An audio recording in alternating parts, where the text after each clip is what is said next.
Ți s-a întâmplat și ție să cumperi un panou electronic cu LED-uri și acesta să se defecteze după prima ploaie?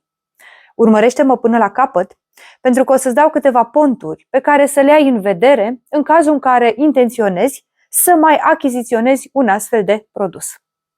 Între timp, aș vrea să-ți prezint un panou electronic peste care nu a trecut o iarnă, ci 12 ieri. Acest panou electronic a fost realizat pentru unul din clienții noștri acum 12 ani, timp în care a funcționat non-stop. Ieri a sosit în servis cu câteva LED-uri, probleme la câteva LED-uri și la circuitul de ceas, cu alte cuvinte, nu afișa corect ora. După cum vedeți, panoul a fost reparat și acum se află în perioada de testare. Va funcționa cel puțin 4 ani fără probleme de acum înainte.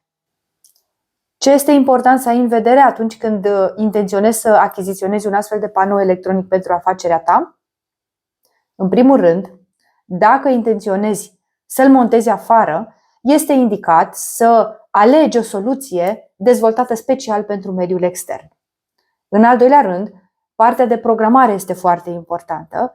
Alege o soluție de programare fie prin cablu, fie prin Wi-Fi și evită să alegi o variantă cu stick de date, pentru că stickul de date este nefiabil sau poate cauza probleme ulterior, ținând cont de funcționarea din mediul extern a afișajului. În al treilea rând, ideal ar fi să alegi o soluție realizată de producător, să cumperi direct de la producător și nu de la un simplu comerciant. De ce? Este clar că dacă tu ai o relație directă cu producătorul, ai siguranța că beneficiezi de garanție, service, orice suport tehnic pentru utilizarea softului și nu numai, direct de la producător. În cazul în care dorești să folosești panoul electronic pe o perioadă cât mai lungă de timp, este indicat să alegi o garanție cât mai mare. O garanție cât mai mare arată faptul că producătorul a investit atât componente electronice de calitate, cât și a folosit protecții necesare pentru utilizarea în mediul extern.